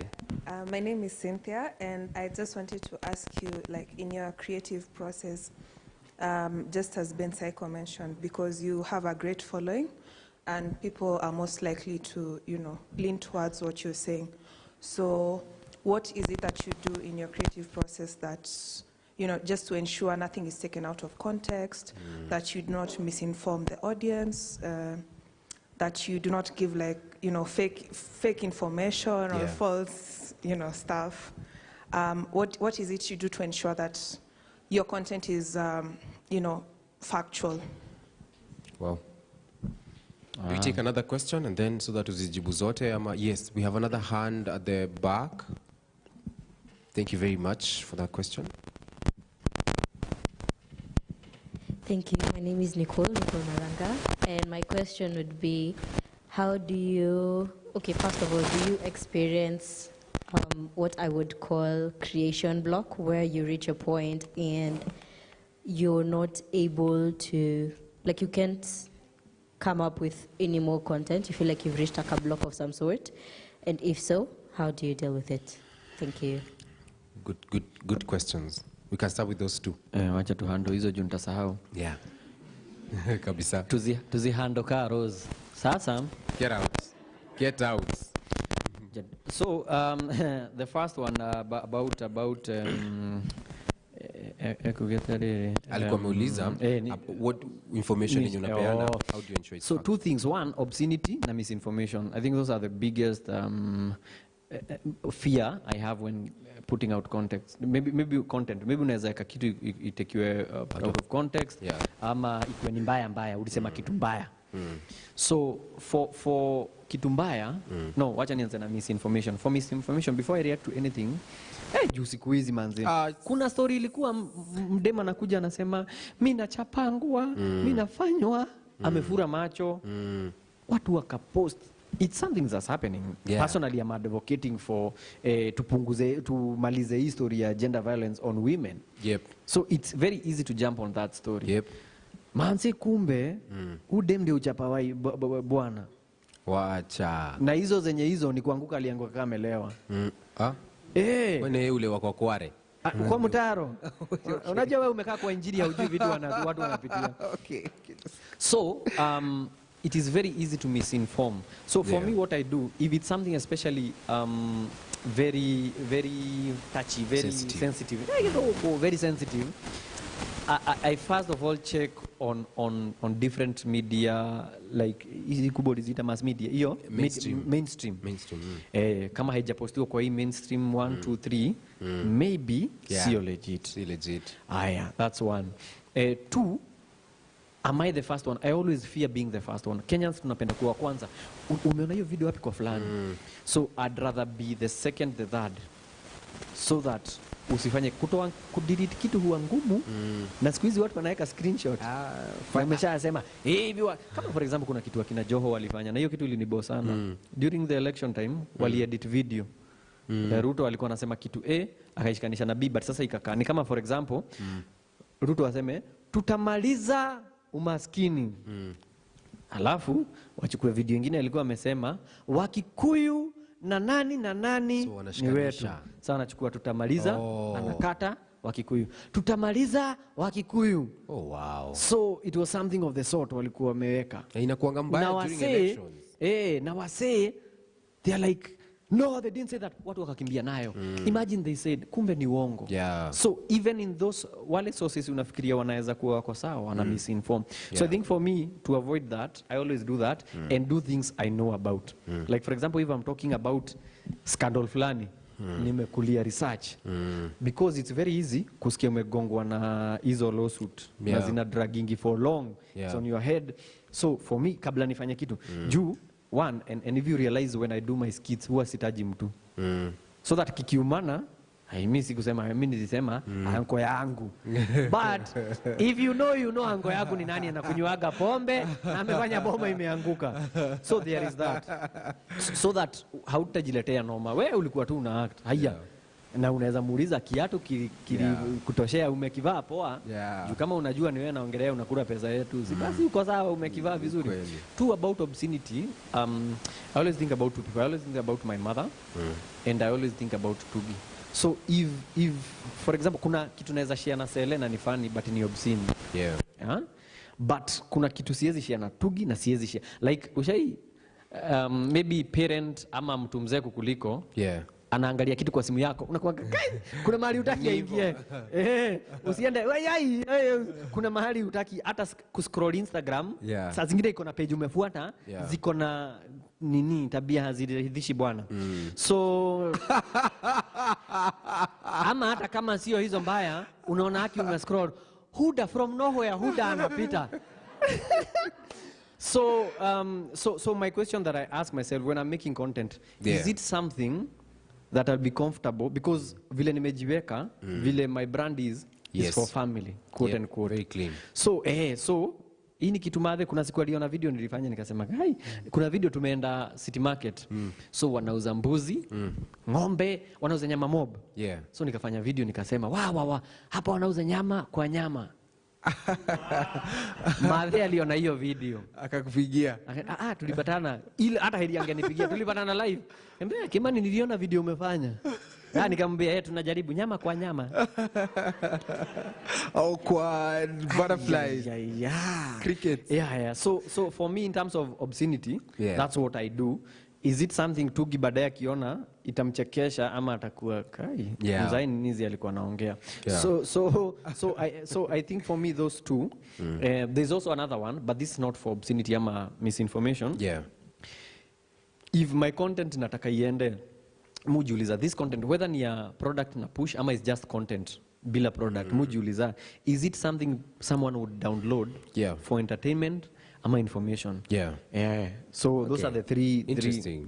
Maybe to also add about obscenity is that when you take that route, inakuanga very easy kupata views na kupata traction, but inakuanga one of the hardest things to convert to money, because a lot of brands hawataka kuwa associated pia na wase vulgar ama wase wachafu. It becomes very, very hard. In fact, this is in the public domain. Nonini alifanya CTA. And when at the end of the CTA, he said one of the things he wishes angewahi do ni could do a lot of dirty music. Kwa sababu sasa yeye get endorsements. On the other hand, Jua Kali yako hapo hivyo anazidishi tu zote. Manze mpaka leo. Unajua Jua Kali anakula. Mimi msemu look up tu ni Jua Kali. Jua Kali ni legend. Jua Kali mpaka to date. Watu manze kwa hiyo gig wataimba wenyewe na ni atalipwa. So even people like Nameless or big brands, like they always have to keep their if you want to make money from your brand or content, try and just keep it clean if possible. But pia ukichafuka chafuka kabisa. Sasa uende kabisa sasa ndio. Ukichafuka maybe Nairobi wote watakutafuta. Nice one. The other question was about biology blocking. Creative block. Yeah. Hebu kwanza wewe niambie mtu wa muziki. Creative block. Unajua muziki unaweza kaa tu hivi kama. Hata sijui. First of all, hebu tukiwa hapo, what do you produce first? Ni mistari ama ni beat? No, I like this, the angle this interview is taking. I start by writing the song. Me huandika song before ni in the studio. For real? Na ikikosa tune? No, sasa si ukiandika nitakupatia melody. So kama mnaandika about Briuba, Baraza Media, so like Briuba, Baraza Media. So when you create that melody when you're alone, when you take it to a professional producer mwenye anajua kufanya job yake, anakupatia melody easier. So hiyo beat ameunda ni custom made for hizo lyrics zenye umeandika. And that's why I think Wakamba hawaelewangi hivyo. Of course. Wakamba chapa hiyo. Tempo. Wanakimbia. Well, in terms of creative block, we try to take breaks. Especially after we finished season 1 of the podcast, we took like a 3-month break. Just to restructure, come up with fresh content, just experience life again, find yourself. But also with content, you produce what's inside of you. So the more you keep finding yourself, the more you keep giving people fresh things. Keep discovering new things about yourself, the more you give people new things. Na muziki, juu ni kitu music. Envy wase wanaimba. Imagine unaimba na mpaka wanajua G-Cref. Yeah. So ndio msata kwambia sio hiyo sio na ni na. So na. Muki create like is it sasa hii month nimetoa hii ngoma, next month ama pia wewe uko na writers block ya kuandika ngoma? Not really. So pia mi kitu mu try kudu mu have jam sessions na a songwriter as well. So mina muandika but pia mu kuwa na songwriter mwingine. So anakam na guitar, tuna jam, then tunaangalia what are we really going through. Mu also I try as much as possible to write with the Bible. So sometimes we'll go like what David was saying. In fact, that's the easiest way to write gospel songs. Just go with even the best songs that people love in gospel. Hakika ngamana zofadhili. It's just exactly how it is written in the Bible. Where you go, I'll go. Where you stay, it's exactly how it is. So that's how we do it. But it's interesting. Ni interesting sana. Hata leo tumetoka studio tu. Yaani unapata tu watu wanaimba tu. Na atuachane na hiyo.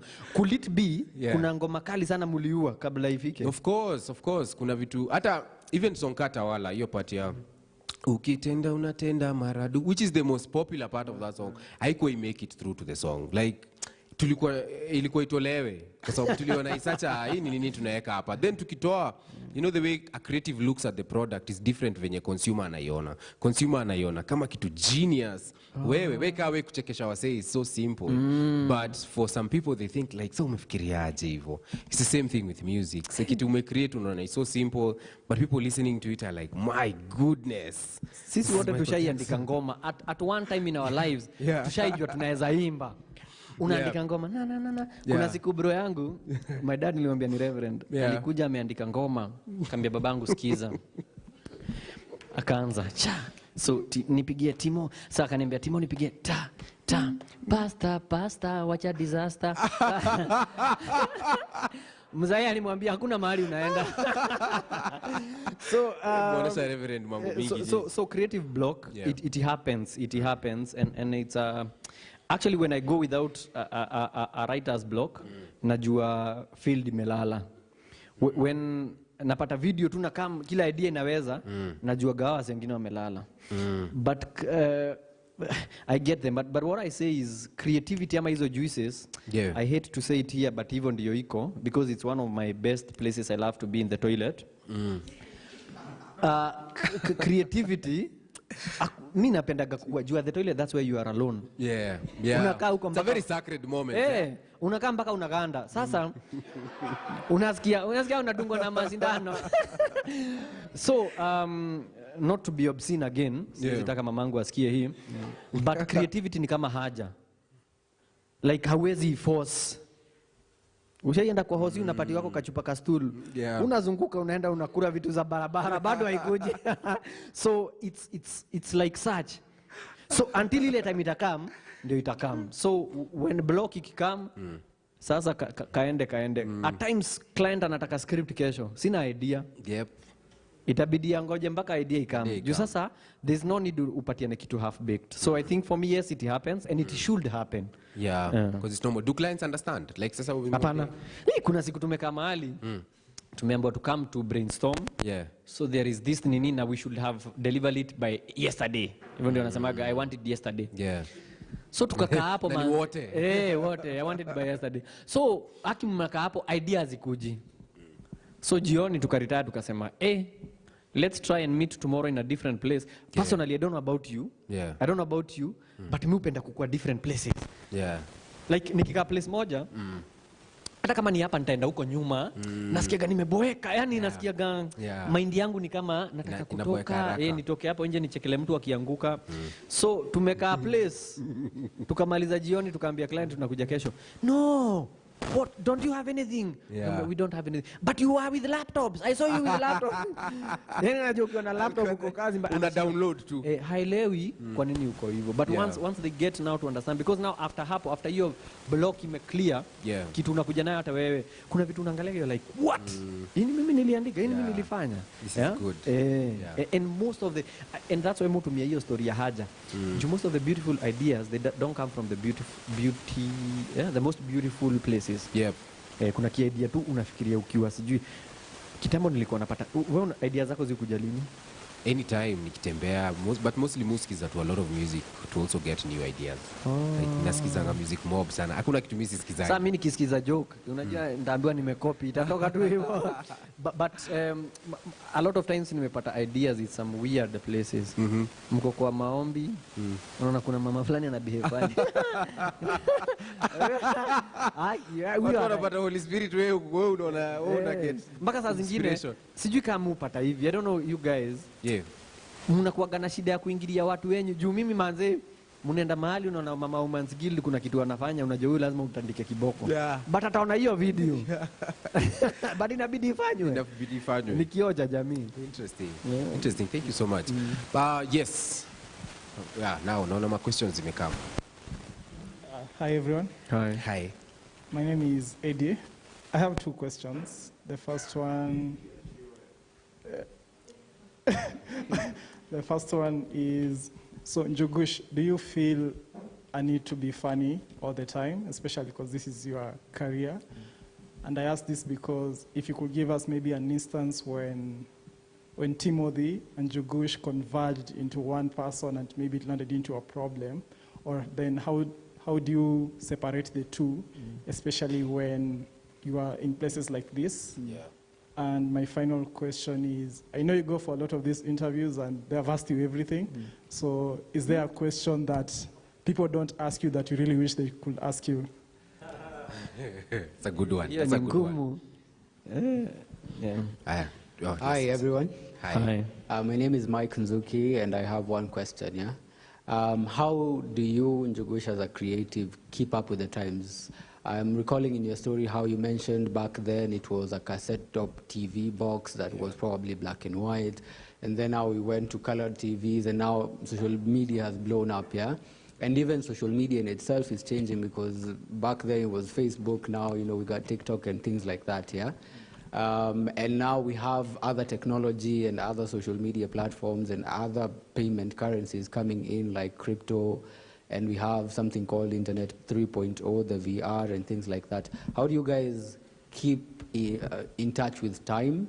And then when do you actually decide to switch up your game to fit the current situation in terms of platforms?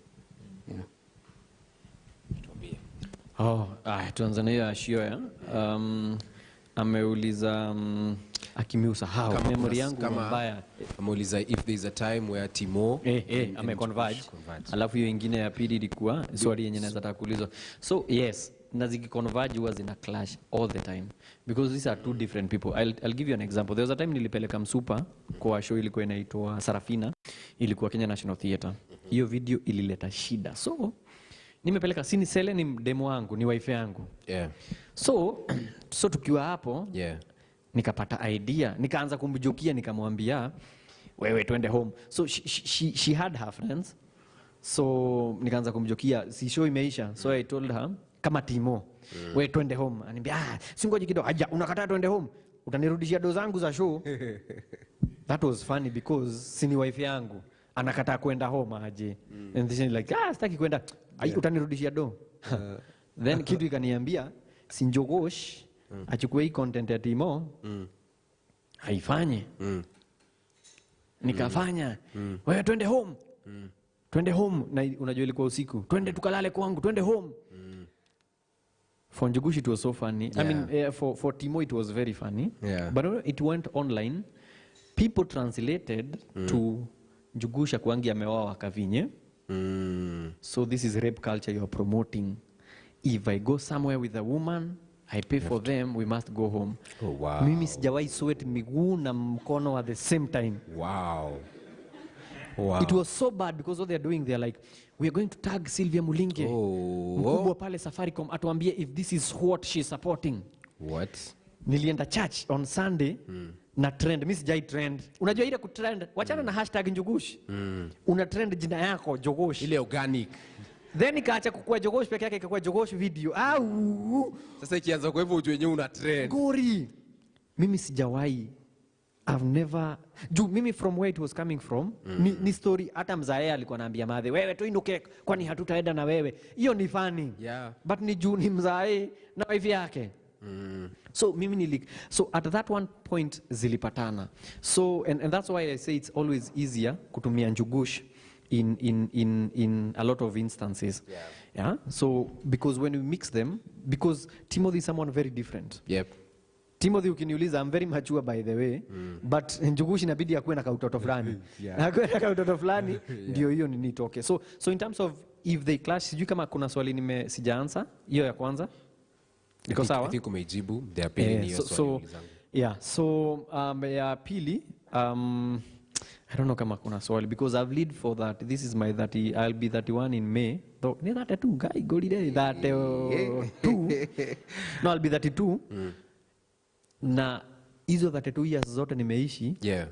Kuna maswali mingi sana ningependa kuulizwa. Zimehappen hizo 32.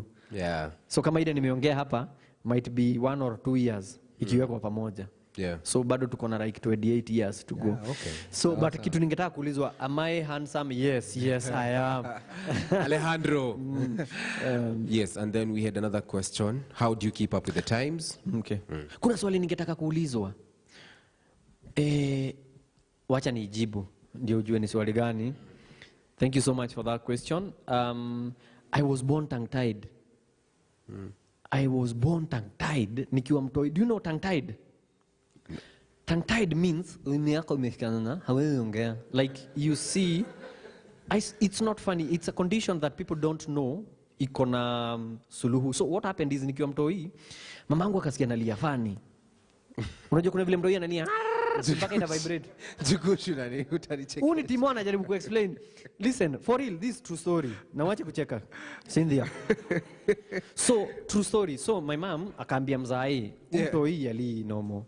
Mzai akamwambia, wewe acha ni vile ni mdogo. Mzai alimuuliza, ushaikuwa mtoto mwingine? Hapana. Madhi hiyo kitu ikamsumbua, akanipeleka hosi bila mzai kujua. Kwenda hosi, anaambia Manas, mtoi ali nomo. So anakuchuna ndio ulie kwanza mbele yao. Sikia. Ai, Manaso wanasema, we mama wacha kutusumbua, kuna wengine tunashughulikia. Wakivurugana, Doki akapita.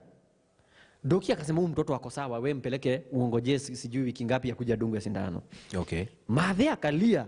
So akakosa drama. So akiwa hapo Doki mwingine akapita. Akaza what's happening? Akaambiwa huyu mtoi ati anasema hayuko poa nini? Daktari akamwambia hebu nimuone. You are right. Ama sote akaambia so hii inaitwa tongue tied.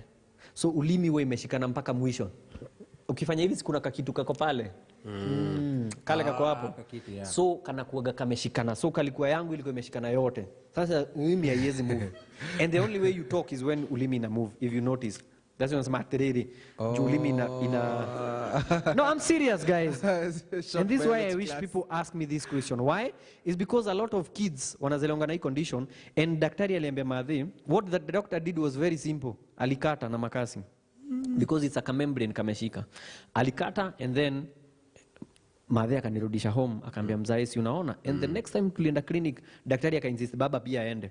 So from then, madhi anaambiaga kila mtu amepata mtoi. Hebu niangalie mtoto, anamuangalia. Ulimi. It happened also to my brother. My brother pia vile alizaliwa juu sahi madhi anajua. Hebu niangalie ulimi, akaangaliwa. Pia huyo akakatwa. If it goes past 1 month, nothing can be done about it. What? If juu inaanzaga hiyo kulia kwa mtoi, and that's why mtoi uchapo alie ndio wasikie kama mapafu iko fiti. So hata ulimi hiyo nini, and that's why unasikia kuna watu wako na ulimi mzito. Kama uko na ulimi mzito hauwezi bonga fiti. That's why mtu wako na ulimi mzito kuna vile yu ongea. Why? It's because ulimi ni mzito. So if imeshikana, so singekuwa napiga hii uongo. That's why mimi hupenda kuongea. Nikipata tu kichance na bonga. Sasa kama hiyo swali ilikuwa ndogo sana nimeifanya kubwa. Okay. At least Timo ametufundisha kitu, si ndio? Yes, we had another question. How do you keep up with the times? Times. So it's a very tricky question because one times in terms of content you could change and lose your identity, but at the same time you need to change with the times. So it's a tough balance, but what to do? The beauty of online as a post video leo, kama haitadu poa, kesho nijaribu kitu ingine. Yeah. So in terms of changing with time is it makes your work easier. There's what we've been doing, but the time are changing and making it better for us. TikTok, for example, when I'm making Nini for Instagram, content for Instagram, I don't need to sweat too much for TikTok. Juu somehow inajipeleka kuna mziki iko involved. So with time, vitu zikichange, they make my work easier. At the same time, I could change na ikose kunimekia sense. Like for example, kuna kitu naweza fanya, juu ni trend, you are like, Njugush sasa hizi ni nini amefanya? Hizi vitu aachie akina fulani. Yeah. So it's always a very hard balance to know what to do. But if I insist, let me give you a good example. Yeah. Let me give you a good example because we are talking about content. Cross-dressing. So there's been an issue about cross-dressing. Yeah. Is it an issue of before ama sahi? I'd want to ask a question. When, although he pushes it, but when Eric Omondi does cross-dressing, tunaongea sana. Right? Yeah. But when Flako ama Crazy Kena afanye, it's funny. You get? So why is it for Eric Omondi tunaona hivyo? Maybe juu tumemweka mahali fulani, but he's trying to change with the moments. Because current trends is that hata Nigeria wasa wana cross dress. Mama Ojo, anaitagwa Mama Ojo. Huyo, yeye anadunga kama mama, that is accepted. But when we come home, tutaki Eric Omondi afanye hivyo. Why? It's because he's trying to change with the trends. But it's tricky. That's why I say it's a trick balance. It's a tricky balance to go with time. So one, you either remain your true self and uingie kama for example Njugush akiingia kwa like Njugush the character, Yeah. kuna kitu mpya imekam. Like let's say for example, hii ni example, kitambo tuseme hatukuwa na M-Pesa. Yeah. M-Pesa tuseme it's a new trend imekam. Njugush ataingiaje kwa hiyo as the former Njugush ule wa kawaida ametoka huko Kiperegu Yeah. M-Pesa imekam, ni blanda gani anaweza make na Yeah. hii M-Pesa? Yeah. Lift imekam, it's a trend so to speak, quote and quote. Ni blanda gani Njugush anaweza fanya? So it's the same character but anaingia kwa territory mpya. At the same time unaweza tumia huu character ama umgeuze kabisa kama Njugush, nipate character ingine different, maybe ni cross dress ama nifanye something else, nifanye kitu ya kudance. So it's always a tricky balance, but always when you ukiangalia tu comments utajua. At the same time comments inaweza kupoteza because if for example mtu kama Crazy Kenange angalia comments za Eric Omondi za cross dressing, hangewahi cross dress. Okay. But it's working for him. Yep. So where do we draw the balance? So I think at times musema weka content creator, trust your gut, do what you want. What you want is what is right. Yeah. Because ukienda huku tutaongea, ukienda huku. So we fanya like if Eric Omondi did maybe do that and what he's doing, vitu kila kitu anafanya tunamkejeli, tungesema aliisha. Of course. But he's one of the biggest we have. Why? It's because yeye asikizangi watu. Nikiamua leo natembea uchi, aki natembea uchi. Na hakuna kitu mtafanya. Na tunasema haya kikwenda huko na una watch na una like, unaangalia kama kuna ingine amepost, kesho utarudi next week tena kujam zaidi. Wow. Wow. Thank you so much, guys. Hope you've learned a thing or two or more. Thank you so much, Njugush, Pia, for just sharing your story. Nashukuru sana Ben Saiko. It's always an inspiration just kuona wasekawe wame go ahead. Na mnaishi, like you're living out of content, and this is such a beautiful thing to do. Thank you so much, Baraza Media, for providing this opportunity.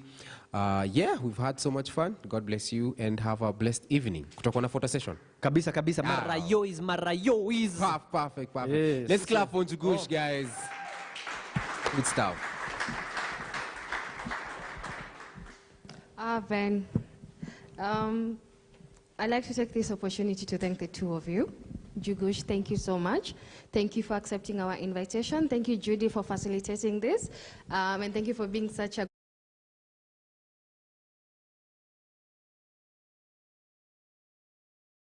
We've seen you grown, we've seen what you've done, and we can't wait to see what you're going to do in the future. Congratulations on everything they're doing. Yeah. Njugush, congratulations. Must say that we hosted TTNT too here at Baraza. And with that, at least we were able to, he helped us see a certain opportunity that we hadn't noticed. We were able to see a different way of looking at Baraza and all the possibilities that we could do in terms of event. And with that, we are always grateful and thankful to you. As much as, sorry, not as much, if you've seen Abel Mutua as well, he's used this space so well. He's utilized it in terms of his shoots in a way that also we couldn't even have imagined. He's given us all the possible sets that could ever have come from this place. And with that, we are thankful for this team. Asanteni sana, and thank you. Thank you. Another round of applause for them. And to you guys, thank you for taking your time to be with us, to join us in this conversation. We will be hosting more of this, so check out our social media for everything that we're doing in terms of the community and also just the general Baraza Media. So our pages are at Baraza Media Lab on Twitter, Instagram, everything is just Baraza Media. Thank you guys, have a good night. The bar is open, but it's a cash bar, so enjoy. Thank you guys, have a good one. Shukran.